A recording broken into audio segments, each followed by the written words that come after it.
It's 11 p.m. I have to be at work at 3 a.m. tomorrow. I've been up since 5 a.m. for Black Friday shopping, and the Sacramento Kings took 3 overtimes, but they got a victory in Los Angeles against LeBron James and the Lakers. Hell, let's do a podcast. Let's talk about it. It's going to be a buy or sell Black Friday as we tie in all of these buy or sell questions with this Kings triple overtime victory in LA.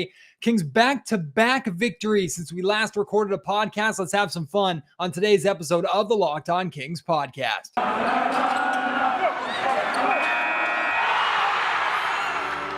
You are Locked On Kings, your daily Sacramento Kings podcast, part of the Locked On Podcast Network, your team every day. And now, ladies and gentlemen, it is that time for another episode of Locked On Kings. Hello and welcome into Locked On Kings, your podcast hub for Sacramento Kings coverage all regular season and all off season. If you're looking for in-depth analysis, game-by-game breakdowns, highlights, interviews with local and national experts, full coverage of your Sacramento Kings from January through December, this is the place for you, part of the Locked On Podcast Network. My name is Matt George. I have the privilege of being your host here. I've been a Sacramento sports media member for the last 7 years. This is my 8th season covering Kings basketball, formerly for Sports 1140 KHTK Radio and SAC, now for ABC 10 television. And yeah, I'm tired. Yeah, I have to be up early tomorrow, but so what? I got to enjoy a triple overtime Kings win in Los Angeles, as we all predicted. The Kings going into the Staples Center, soon to be crypto.com center or whatever the hell they're changing it to, which is garbage. It's always going to be the Staples Center, even if I hate that building. The Kings beat LeBron James. They beat Anthony Davis. They beat Russell Westbrook, all without Harrison Barnes, all without Rashawn Holmes. Off the back of another strong performance from Marvin Bagley, Darren Fox reemerges as that big closer for the Kings, in addition to Buddy Hield, who hit some absolutely ridiculous shots that we all hated until they went in. Yeah, that's the Kings win. 2 in a row. They're now 2-1 under Alvin Gentry, interim head coach Alvin Gentry. We're going to talk about Alvin. We're going to talk about Buddy, talk about Darren, talk about Marvin. I have a lot of buy or sell questions for you on this Black Friday. And hopefully you have some money left over for these buy or sell questions. Hopefully you didn't go too crazy, although the Black Friday deals, whether it was on Kings.com, loading up on some Kings gear, maybe you were getting the new City Edition Kings jerseys, those black and purple jerseys that they won tonight in the win in LA.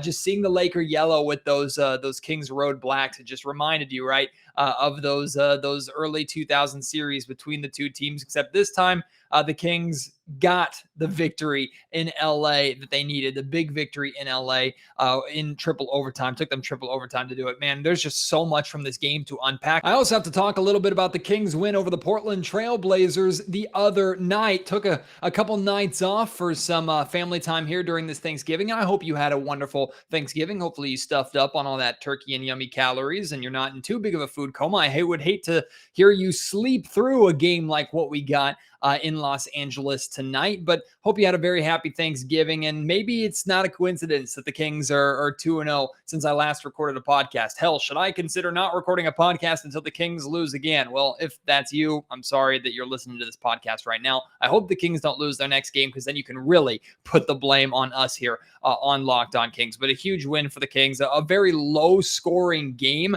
And I was already prepared, win or loss, to talk about whether or not the Kings offense is really a strength of this team. And I've talked about that at times so far this season. That's actually going to be one of our buy or sell questions that we're going to get to a little bit later on. But then you see a final score 141-137. It's hard to talk about any offensive struggles in a game where you put up 141 points. Even if it took you 3 overtimes to do it, we saw the Kings put up 140 points in 4 quarters on the Charlotte Hornets a number of weeks ago. So Kings didn't look like they were, it was really until the fourth quarter, this game was boring. It was just a boring basketball game, even with like a 35-30 third quarter between these two teams. It just was a boring game, low scoring, especially in that first half, just kind of a grind out. Neither team really got any kind of flow going offensively. The fourth quarter happens. The Kings take a 5-point lead with a couple minutes left. It's like, can the Kings close this one out? Then they give up a 7-0 run, and it looks like this classic, oh man, Kings blow a lead late. The Lakers are going to steal this one. Kings send it to the first overtime, and then the rest is history, taking 3 OTs for the Kings to win this game. The last triple overtime game I believe it was in 2019 between the Kings and the Golden State Warriors, and the Kings won that game. I think it was 2019. It might have been 2016. They put the graphic up on television. And I obviously didn't pay enough attention to it. But let's jump into some of these buy or sell questions here on this Black Friday as we try and make our way through this game. And the first one has to do completely with Buddy Hield, who was huge in the overtime periods and kind of the fourth quarter, but mainly the overtime periods of this game. He offensively was having a horrible night. I think it was like 1 of 7 or 1 of 8, maybe even 1 of 9 from the field, maybe even 3-point range throughout the first 3 or so quarters of this game. Got going late when the Kings needed him, finished with 25 points in 40 minutes. And I tweeted out a couple times, he had a couple moments of just like these no, yes moments for Buddy Hield. And if you watch Buddy play, you know what I'm talking about. We're talking about his shot selection, right? Where Buddy will put up these deep threes, or he tied the game up late on one of the overtimes. I think it was the end of the first overtime by hitting a mid-range jumper off of 1 foot while attacking LeBron James. Like just these Buddy Hield moments where you're just like, if that shot doesn't go in, we're tearing Buddy to shreds for terrible shot selection. But they did go in, and we know Buddy is capable of hitting shots like that every once in a while. He was huge in this game, also clutch from the line late in this game too. So Buddy was instrumental. So a buy or sell question on this Black Friday in regards to Buddy Hield. Do the Lakers regret not trading for Buddy Hield? Remember, it seemed like a deal was done. The Kings were going to get Kyle Kuzma and Montrezl Harrell. Buddy Hield was going to go to the Lakers. That trade ended up falling apart as the Lakers decided to make their deal with the Washington Wizards to get Russell Westbrook. Buying or selling, the Lakers regretting that move of Buddy Hield? I'm buying it, and I'll tell you why. It actually doesn't have as much to do tonight as you may think, because Russell Westbrook had a really solid game. Triple-double in this game, 29 points, 10 rebounds, 11 assists. I'd argue he was the best player in the game for the Lakers, even if LeBron James ended up scoring 30 points and Anthony Davis gave them 23. He was very solid, Russell Westbrook was. So it's not necessarily this game. I'm just looking more at the big picture. And this Lakers team is not very good. They're now under 500. They're 10-11. The Kings improved to 8-12 now on the season. This Lakers team has a lot of issues. Of course, they have plenty of time to try and figure this out. I expect this team to be in the playoffs, but do I expect this Lakers team to be a title contender like a roster featuring LeBron, Anthony Davis, Russell Westbrook, Carmelo Anthony, amongst a bunch of other big names? That team should absolutely be a title contender and in that conversation. This Lakers team doesn't look like they belong anywhere near that. Just very, very surprising in some ways. But then when you look at, like, from just a basketball standpoint, even when they acquired Russell Westbrook, the lack of shooting on this team outside of guys like Malik Monk and Carmelo Anthony, it's questionable what they were trying to do. So it hasn't been working. This Lakers team could absolutely use a player like Buddy Hield. So I'm going to buy that they regret not acquiring Buddy Hield. That might change later on in the season as Russell maybe continues to put up these good games. He's really been awful for the most part for the Lakers this season. So I'm buying that. And for all of these buy or sell questions, let me know what side you're on and why. You can reach out to me on Twitter at MattGeorgeSack. You can email me, mattgeorgesports@gmail.com, or leave your thoughts down in the comment section down below. Got to talk about Darren Fox in this game, because De'Aaron, he looked like last season's De'Aaron. He looked like superstar De'Aaron. Finished with 34 points, played 53 minutes in this game, also had 8 assists and 6 rebounds. He was trying to put some pressure on Russell Westbrook for that triple-double tonight. Unfortunately, couldn't get it done, but it doesn't matter because he's on the winning team, and that's what's most important. We've seen a lot of triple-doubles and losses for Russell Westbrook over his career. For De'Aaron, a 53-minute performance, and in the second half, in the overtimes, in the fourth quarter in particular, he was clutch for the Kings, putting them on his back. Had a really good shooting game, especially that mid-range jumper. We've seen him settle for a lot of like step-back fadeaway mid-range jumpers throughout the course of the season. A lot of them he's been shooting short. They were falling tonight, as was the three-point shot. He was also getting to the rim. De'Aaron Fox looked like his old self, had some very clutch buckets to make sure this game went to overtime in the first place. Great to see De'Aaron turning back the clock a little bit. So buy or sell De'Aaron Fox being back. Since Alvin Gentry took over, Fox is averaging over 23 points per game. He's playing very, very well. He looks comfortable. And this kind of start, I'm not going to put this all on Alvin Gentry and say it was Luke Walton's fault by any means.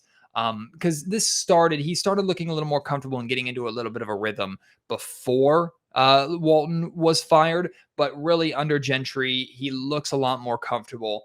These recent games, he seems to know to pick his spots, know how to be aggressive, and he's not always looking to be aggressive. It's not every time he touches the ball, he's putting his shoulder down trying to attack. He's picking his spots. He's figuring out when to use that burst of speed, and that speed that has been missing at times this season. We're starting to see it come back and emerge again, which is, of course, wonderful to see. Then we got to talk about Marvin Bagley. These last two games for Marvin, the win in Portland, he had a very clutch corner three. Some would call it the game-winning three in Sacramento, and had a great moment turning to the crowd and kind of puffing out his chest and letting out a roar. That's been a long time coming for Marvin. Of course, all the frustrations of everything that's been happening off the floor, his entire NBA journey so far. Even if you don't like the guy, even if you're not too thrilled with how he and his camp have handled this entire situation here in Sacramento, and of course, we've been critical here on Locked On Kings, and rightfully so, you have to enjoy those kind of moments. And especially enjoy those moments when he's able to continue them. And he carried them into this game in LA. He came in, was part of the rotation immediately, played in the first quarter, played throughout this game, but it wasn't really till the fourth quarter, the second half, and then overtime that he really got his burn. Ended up playing 35 minutes off the bench. You look at his stat line, and nothing really jumps off the page to you. 13 points, 7 rebounds, 4 assists, but had some very, very good corner threes, a couple of corner threes, actually. And his corner three just looks a lot more smooth. He looks a lot more confident with it. Defensively, he was solid. Had a couple of possessions where he was guarding LeBron James late in isolation sets, and he stayed down, didn't bite on pump fakes, didn't foul LeBron, just did extremely well. Looked like he was communicating really well on defense. Of course, there are still pitfalls. There's still issues. It's not like he was perfect, and 2 games aren't going to erase all the struggles that he's had, but enjoy it. Enjoy the progress when he makes it, especially when it results in a Sacramento Kings win. So love Marvin Bagley. Got to give him his roses. But the buy or sell question, does Marvin Bagley have a future here in Sacramento with the Kings now that Luke Walton is gone? Are you buying or selling him having a future in Sacramento now that Walton is gone? As of right now, I'm selling it. And I think it's a pretty confident sell, at least on my part. Unless things drastically turn around. And we're talking Marvin continuing this play. And if he continues this, if he plays this well, he puts himself back into the conversation for the starting 4 spot. I'm not there yet. Maybe some fans are. Maybe you are. If you are, tell me why. I'm not there yet. But if he plays like this, he ties 5, 6, 7 games like this with this kind of performance together, I could easily see him getting back into the conversation for the starting lineup. It's a fresh start for him in a lot of ways with Alvin Gentry now at the head of that Kings bench. So in terms of long-term though in Sacramento, I'm not there yet. I'm not ready to buy that. I'm selling that. I still think it's more than likely that he either is traded at this deadline and a team gives him a $7 million, more than likely his option will drop down to $7 million.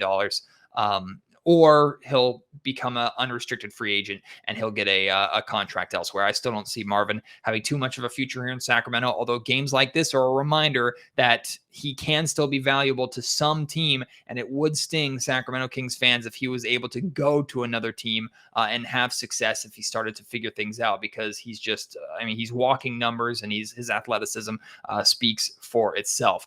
Speaking of Alvin Gentry, the effect that he's made, like I said, 2-1 so far this season. Alvin Gentry is the interim head coach. He wanted to be named the straight up head coach, but the Kings gave him the interim title.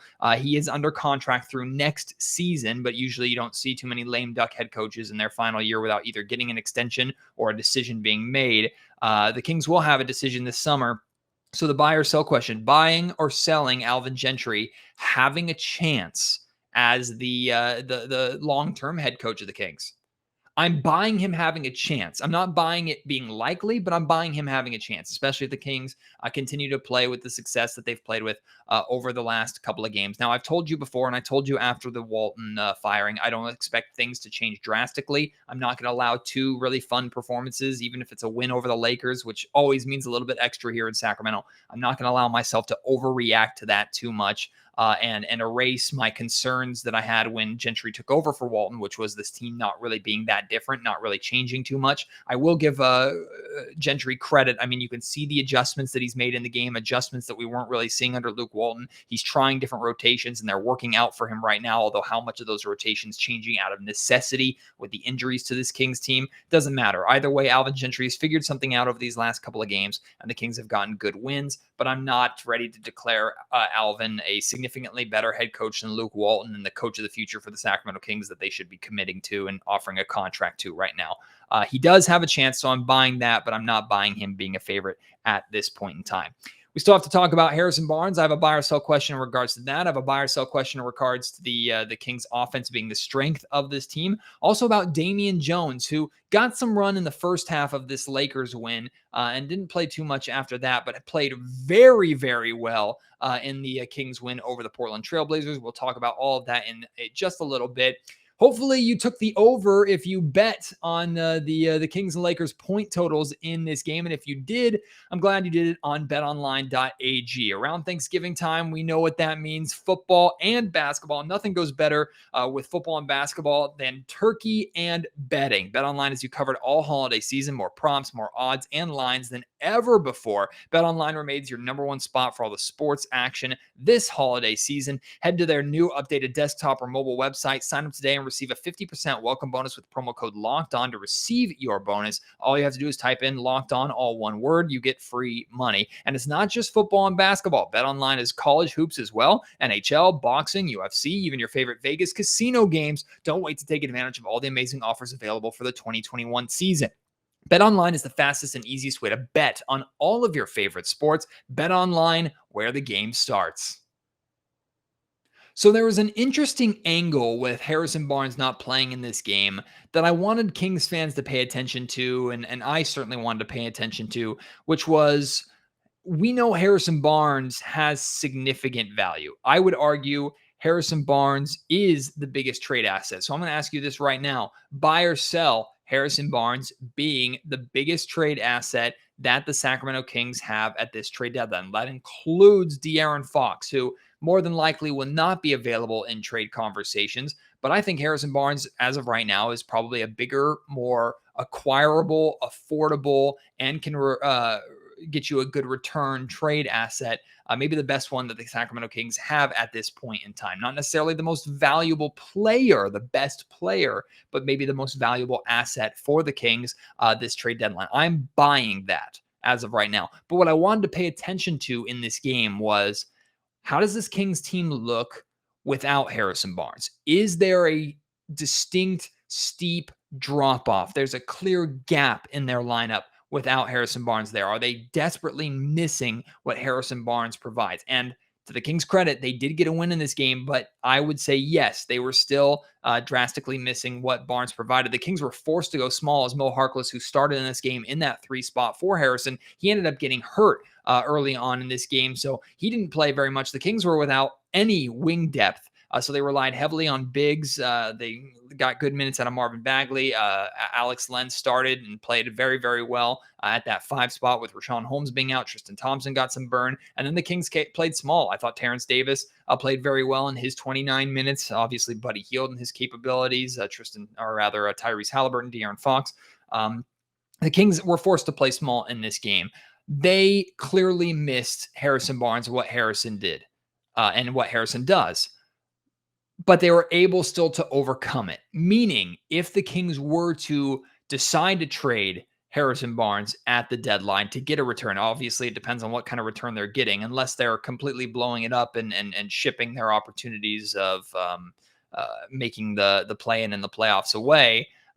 They're not going to acquire picks in this trade. If they're trading Harrison Barnes, they're getting an asset back that is more than likely going to help them win right away, or they're tanking the season. They're getting multiple firsts back for HB. That's the only way that I can see the Kings trading for him. And if you roll your eyes and say multiple firsts for HB, no team's going to do that. Fine. That's fine. Like, I was having a conversation with David Locke, host of the Locked On Jazz podcast and the play-by-play broadcaster for Utah Jazz Radio. And we were talking during a timeout because recently when the Jazz played the Kings in Sacramento for the second time, I was working with him on the radio broadcast, and he was saying, man, I really want Harrison Barnes in Utah. And I said, well, here's what it's going to take. And he mentioned like a late first rounder and like, I can't remember what player he said, but I said, no, the Kings don't do that. Absolutely not. The Kings don't do that. The Kings are looking for a solid player and probably a couple firsts. And he looked at me like, no one's going to give you that for Harrison Barnes. To which I said, fine. Like the Kings aren't in a hurry to trade Harrison Barnes. He's in his prime right now. He still has years left.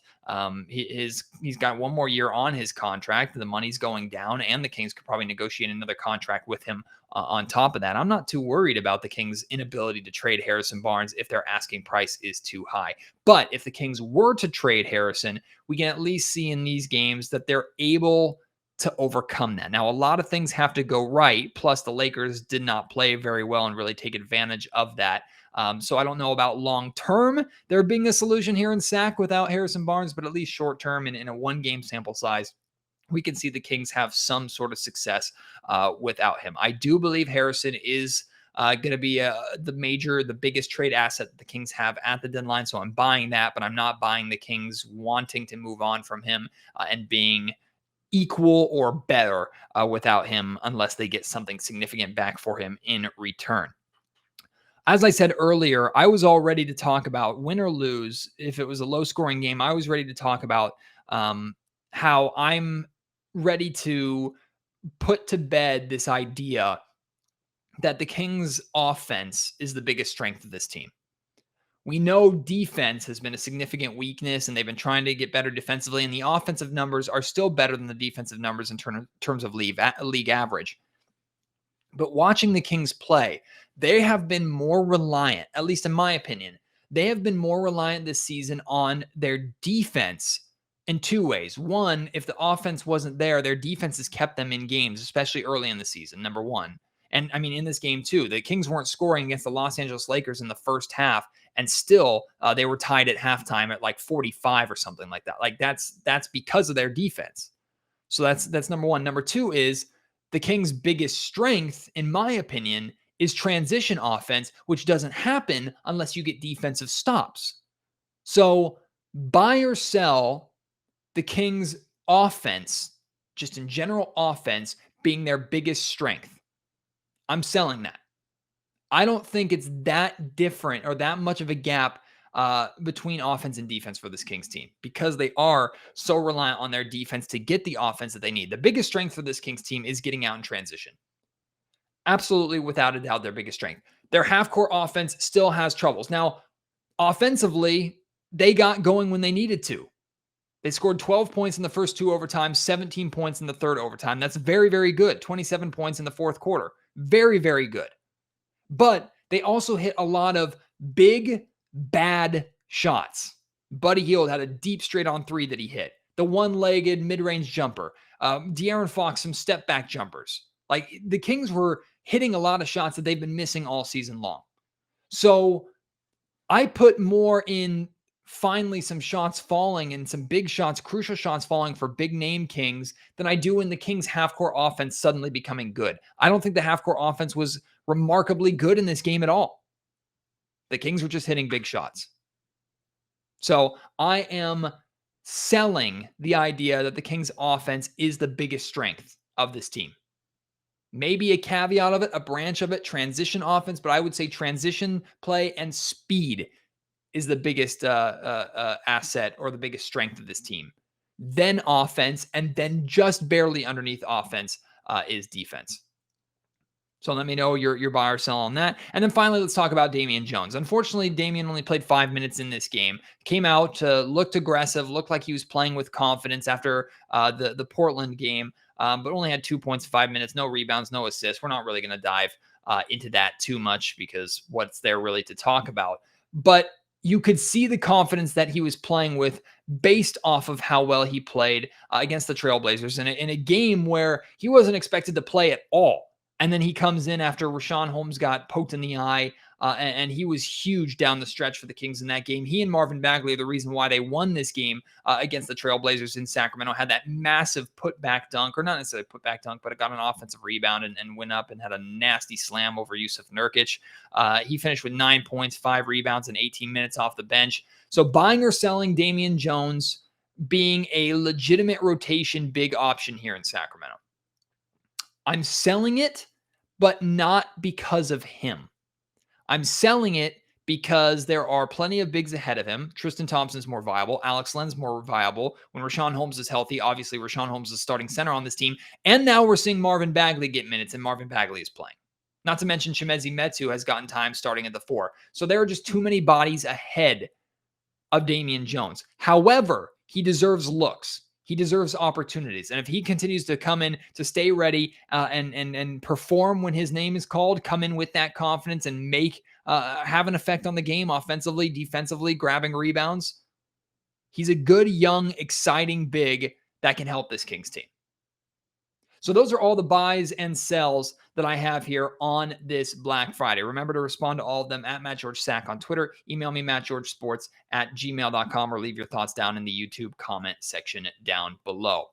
Today's Locked On Kings podcast brought to you our friends over at Built Bar. With Black Friday, there are sales going on right now on Built.com. Built is going all out to make this Black Friday weekend, not just Black Friday itself. You still have time. Black Friday weekend, the best and most delicious that it's ever been. New limited time flavors, all new types of bars, and a winter wonderland of a deal. You want high-end deliciousness at a discount? All through Black Friday weekend, get at least 20% off anything and everything at Built.com. Enter promo code LOCKED20 to cash in on that deal. They even have a new flavor, the Ruby Chocolate Puffs, which I would try to lie to you and tell you I've tried it, but I didn't, because a box of them was sent to me. I had a couple of them in there, and before I could even take a nibble, my wife had eaten them both. She likes it. It gets her seal of approval. She's a chocolate lover. I'm not so much. Like, I like the chocolate of the 100% chocolate on every single Built bar, but she is like a chocolate connoisseur, and she loved them. So if you like chocolate, you will too. There's also the lemon dip cheesecake puffs. I did try this one. I'm not the biggest cheesecake fan, but this bar was delicious. It's still not as good as my favorite mint brownie, but it's definitely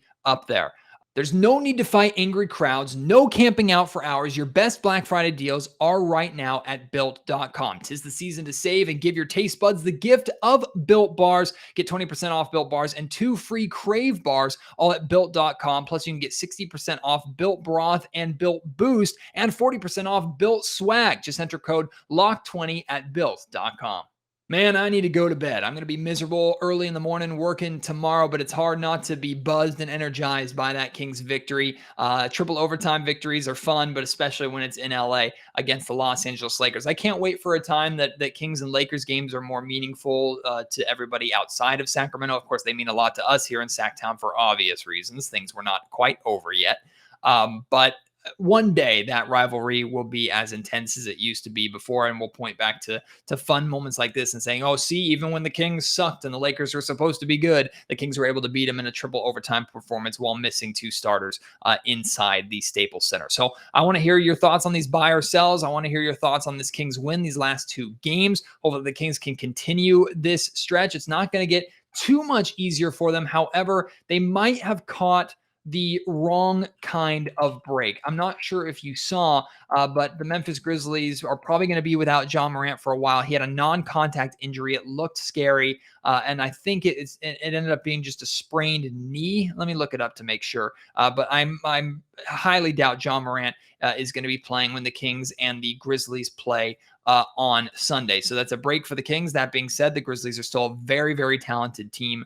So you cannot obviously take them lightly, as the Kings shouldn't take any team lightly. A left knee sprain for Ja Morant. So we thought it could have been like a catastrophic type of injury. So just a sprain. It's still a big injury to the obviously most important player on that Grizzlies team, but it could have been a lot worse. So that's a blessing in that sense. Hopefully Ja Morant gets well soon, and hopefully the Kings can take advantage of the Morant-less Grizzlies on Sunday and try and make this 3 in a row. After that game, of course, we'll have a Locked On Kings podcast, post-game pod for you. I appreciate your patience not having a post-game pod after the Blazers win, and I hope you had a wonderful Thanksgiving break. We'll be back to normal until we get around the Christmas season. I do have a vacation after Christmas coming up with my wife and I are taking a few days off. I'll explain more of that later, but until until that time, of course, we're back to 100% Kings coverage. More guests coming too. If there's any guests specifically you'd like to hear me talk Kings basketball with, please let me know. If you could leave a review of the Locked On Kings podcast, that would be incredibly helpful.